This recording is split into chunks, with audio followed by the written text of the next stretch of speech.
શ્રી સોમનાથ સંસ્કૃત યુનિવર્સિટીના પ્રોફેસર અને ભારતીય શિક્ષણ મંડળ તથા રાષ્ટ્ર સેવિકા સમિતિના સૌરાષ્ટ્ર પ્રાંતના કસર્યકર્તા એવા રાજકોટના નિવાસી વિવિધ સંઘીય સંગઠનોમાં મહત્વની ભૂમિકા પાયામાં રહી કાર્ય કરનાર વિદ્યાર્થી કાળના એબીવીપીના સૌરાષ્ટ્ર યુનિવર્સિટીમાં અધ્યક્ષ રહી નેતૃત્વ કરનાર પ્રખર રાષ્ટ્રભક્ત માં ભારતીની અનન્ય સેવિકા જેમણે પોતાનું તન મન ધન સમર્પિત કર્યું છે એવા સંસ્કૃત વિદુષી ડો. કુંજલ ત્રિવેદી જીને ફરી એકવાર શ્રી સોમનાથ અમૃત મહોત્સવ માટે યુનિવર્સિટીને જિલ્લામાંથી પ્રધાનમંત્રીનો આ અમૃત મહોત્સવ નિમિત્તે યજમાન પદે આદેશ થતા વૈદિક પરંપરાગત જે મંત્રોચ્ચાર અને વૈદિક યજ્ઞ માટે કાર્યક્રમ સોંપવામાં આવેલ તમામ ઋષિકાઓ અને મહિલા સ્ટાફના સમગ્ર આયોજન અને બહેનોની વ્યવસ્થાની તથા તેમના કાર્યક્રમની મંદિરના મહિલા કન્વીનરની સંપૂર્ણ મહત્વની જવાબદારી સોંપવામાં આવેલ.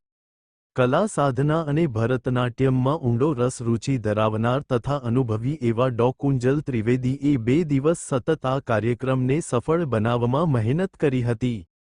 આટલી 45 ડિગ્રી તાપમાનમાં સમગ્ર યુનિવર્સિટીની ટીમે ટીમ વર્ક કરી ઋષિકુમારોને રિહર્સલ માટે લાવા લઈ જવાની જહેમત ઉઠાવી હતી.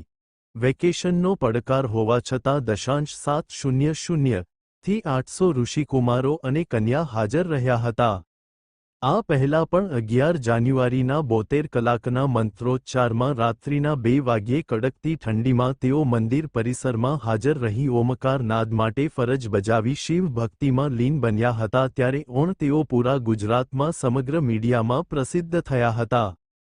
સમગ્ર વિશ્વગુરુ ભારતના પ્રણેતા એવા યશસ્વી આદરણીય શ્રી નરેન્દ્ર મોદી સાહેબની સોમનાથમાં આયોજિત સોમનાથ સ્વાભિમાન પર્વની સદ્ભાવના જનસભામાં ખાસ ઉપસ્થિત રહ્યા હતા અને આકર્ષક શૈલીમાં વિશેષ ધાર્મિક સંદેશો આપ્યો હતો.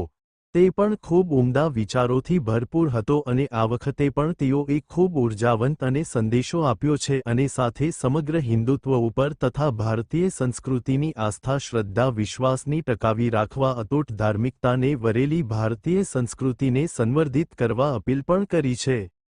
વડાપ્રધાન શ્રી નરેન્દ્રભાઈ મોદીએ સોમનાથ સ્વાભિમાન પર્વની ઐતિહાસિક અને ભવ્યાતિભવ્ય શૌર્ય યાત્રામાં શિવ ભક્તોની વિરાટ જનમેદનીનું અભિવાદન ઝીલ્યું.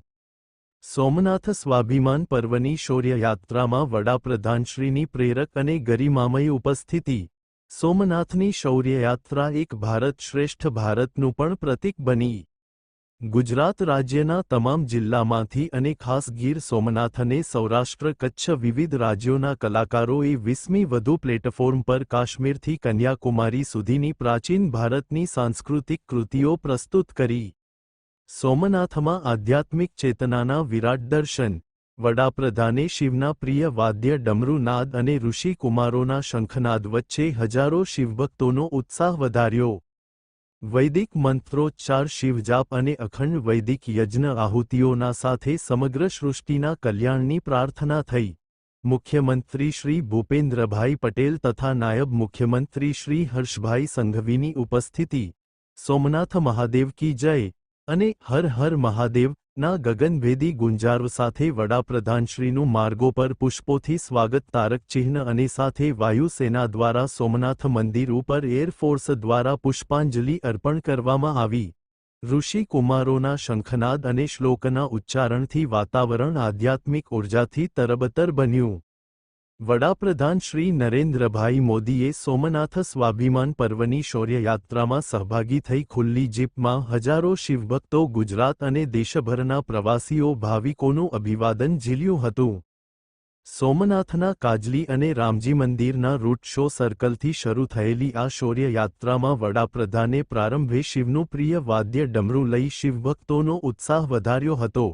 હર હર મહાદેવ જય સોમનાથ ભારત કી જયના નાદ ઋષિ કુમારોનો શંખનાદ ડમરૂ નાદ થયા ઉપરાંત ગીર સોમનાથની તમામ સંસ્થા વિવિધ સમાજ તેમજ શિક્ષણ સંસ્થાના વિદ્યાર્થીઓ દ્વારા રોડ શોમાં કલા પ્રસ્તુતિ થઈ વધુ પ્લેટફોર્મ પર ભારતની પ્રાચીન અને સમૃદ્ધ કલા વારસાને ઉજાગર કરતી સાંસ્કૃતિક કૃતિઓ નૃત્ય રજૂ કરી આ યાત્રાને ઐતિહાસિક અને દિવ્ય બનાવી હતી. આ શૌર્યયાત્રા એક ભારત શ્રેષ્ઠ ભારતનું પણ પ્રતીક બની હતી અને સોમનાથની વિરાટ અને શાશ્વત આધ્યાત્મિક ચેતનાના પણ આ શૌર્યયાત્રામાં દર્શન થયા હતા. આ યાત્રામાં મુખ્યમંત્રી શ્રી ભૂપેન્દ્રભાઈ પટેલ, નાયબ મુખ્યમંત્રી શ્રી હર્ષભાઈ સંઘવી, પ્રવક્તા અને કૃષિ મંત્રી શ્રી જીતુભાઈ વાઘાણી પણ વડાપ્રધાનશ્રીની સાથે સહભાગી થયા હતા. સોમનાથ પર 1000 વર્ષ પહેલા આક્રમણ છતાં બમણી આધ્યાત્મિક શક્તિથી અજેય, શાશ્વત અને અતૂટ શ્રદ્ધાથી દિવ્યમાન પ્રથમ જ્યોતિર્લિંગ મહાદેવની આરાધના સાથે ઐતિહાસિક બનેલી સોમનાથ સ્વાભિમાન પર્વની શૌર્યયાત્રા ભારતીય સંસ્કૃતિની શક્તિને ઉજાગર કરતી હતી. સાથે સોમનાથ મંદિર નિર્માણના 75 વર્ષ પૂર્ણ થતા અમૃત મહોત્સવ યોજાયો. ભારતની વિવિધ પરંપરા, સનાતન સંસ્કૃતિ અને વિવિધતામાં એકતાના દર્શન થયા હતા. લોકલાડીલા વડાપ્રધાન શ્રી નરેન્દ્રભાઈ મોદી સહભાગી થયા ત્યારે સોમનાથના શંખ સર્કલ પર હર હર મહાદેવ અને જય સોમનાથના દિવ્ય જય ઘોષ સાથે હજારો લોકોએ વડાપ્રધાનશ્રીનું પુષ્પોથી સ્વાગત કર્યું હતું. વડાપ્રધાનશ્રીએ શંખ સર્કલથી હમીરસિંહ સર્કલ સુધી માર્ગ પર વિરાટ જનમેદનીનું પણ અભિવાદન ઝીલ્યું હતું. પ્રભાસ ક્ષેત્રની પુણ્યભૂમિ પર શંખ સર્કલથી શરૂ થયેલી આ શૌર્યયાત્રાની આગેવાની ઋષિકુમારો શંખ અને ડમરૂ નાદ સાથે પદયાત્રામાં મોદીજીના જીપ આગળ જોડાયા. જેમ સોમનાથની સખાતે નીકળેલા હમીરસિંહ ગોહિલની અશ્વપરની પ્રતિમા સોમનાથની સાંસ્કૃતિક ભવ્ય વિરાસતને અખંડ, અજેય અને શાશ્વતતાના પ્રતીક સાથે યુવા પેઢીને પ્રેરણા આપે છે, એ જ રીતે 3000 ઋષિકુમારો દ્વારા મંદિર પરિસરમાં હમીરજીના ડેરી પાસે જેટલા અશ્વસવારોએ હાથમાં કેસરિયા છત્રી ધ્વજ લહેરાવી સનાતન સંસ્કૃતિનો સંદેશ આપ્યો હતો.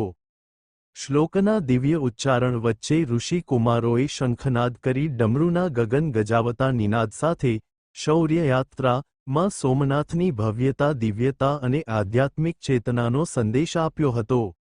આ ભવ્યાતિ ભવ્ય શૌર્ય યાત્રામાં ભારતની સંસ્કૃતિ, ભારતની આસ્થા અને શ્રદ્ધાના તો દર્શન થયા જ હતા, સાથે સાથે એક ભારત શ્રેષ્ઠ ભારતની વિભાવનાને ચરિતાર્થ કરતા રંગબેરંગી કાર્યક્રમો રજૂ થયા હતા. શૌર્યયાત્રામાં એક ભારત શ્રેષ્ઠ ભારતની ભાવના દર્શાવતા ગુજરાતની ઓળખ સમા ગરબા રોડ શોમાં યોજાયા. પ્રદેશનું મયુર નૃત્ય, ખ્યાતનામ રાજ્યોના કલાકારોની પ્રસ્તુતિથી લોકો મંત્રમુગ્ધ થયા હતા. શૌર્યયાત્રા સજાવેલા શિવજીના ડમરૂ, ત્રિશૂળ સહિત જય સોમનાથ, હર હર મહાદેવ ફ્લોટ્સ અને ગીરની ઓળખ સમા સિંહની પ્રતિકૃતિ લોકો માટે આકર્ષણનું કેન્દ્ર બની હતી. હમીરજી સર્કલ સુધી નીકળેલી આ સમગ્ર શૌર્યયાત્રા જાણે સોમનાથનો ઇતિહાસ પુનઃજીવિત કરતી હોય અને અતૂટ સોમનાથના સ્વાભિમાનની ગાથા વર્ણવતી હોય એવું લાગી રહ્યું હતું. ઋષિ કુમારો, સ્વયંસેવકોની સાથે યાત્રામાં શિક્ષણ મંત્રી ડો. પ્રદ્યુમન વાજા અને ઉર્જા રાજ્યમંત્રી શ્રી કૌશિકભાઈ વેકરિયા પણ ઉપસ્થિત રહ્યા હતા. અને આ સોમનાથની પાવન ધારા આજના દિવસે ધન્ય બની હતી. અંતે આ સોમનાથ અમૃત મહોત્સવના અમૃત જળાભિષેક માટે સોમનાથ મંદિર ઉપર સમગ્ર દેશની પવિત્ર નદીઓના જળથી પવિત્ર મહાકુંભ સોમનાથ મહાદેવના મંદિરના શિખર પર પ્રસ્થાપિત કરવામાં આવ્યો. તો કુંભાભિષેકના જળાભિષેક માટેના રિમોટ કંટ્રોલ માધ્યમથી દેશના યશસ્વી પ્રધાનમંત્રીજીએ તેમના વરદ હસ્તે ખુલ્લો મૂકી મંદિરના શિખર ઉપરથી સમગ્ર મંદિર ઓર જળાભિષેક કર્યો. આ રિમોટ કંટ્રોલ જે હતું એને મૂકવાની પેલ્ટને ઉત્તમ સુગંધિત મોગરા અને ઉત્તમ સુગંધિત ગુલાબના પુષ્પો દ્વારા શણગારવાની કામગીરી આપ જોઈ શકો છો. તે પણ ડો. કુંજલ ત્રિવેદીએ કરી હતી, જે તેઓ પરમ સૌભાગ્ય પણ પોતાની જાતને માની રાખ્યા છે.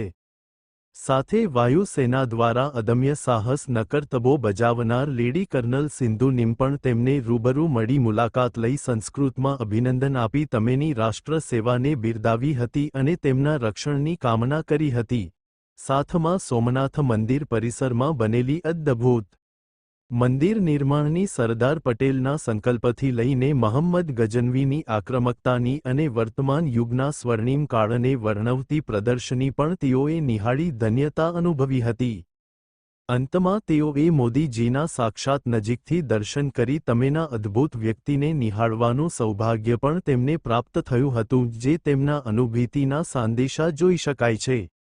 અંતમાં આ સમગ્ર શ્રી સોમંત સ્વાભિમા પર્વ અમૃત મહોત્સવ અખૂટ આસ્થાના 75 વર્ષ આ સદીના ઐતિહાસિક પર્વને સમગ્ર દેશ યાદગાર સ્વર્ણિમ અક્ષરોમાં લખશે અને જે આ ધરતી પર ન ભૂતો ન અવ એ ભાવના સાથે શ્રી સોમનાથ અમૃત મહોત્સવની આજરોજ પૂર્ણાહુતિ થઈ હતી. સાથે સમગ્ર કાર્યક્રમ માટે જિલ્લા વહીવટી તંત્ર તથા શ્રી સોમનાથ સંસ્કૃત યુનિવર્સિટીના અધિકારીઓનો આ કાર્યક્રમની જવાબદારી સોંપવા બદલ આભાર વ્યક્ત કર્યો હતો. જય સોમનાથ, જય જય ગરવી ગુજરાત. ડો. Kunjal Trivedi, Sanskrit professor, Shri Somnath Sanskrit university, Veraval, Gujarat.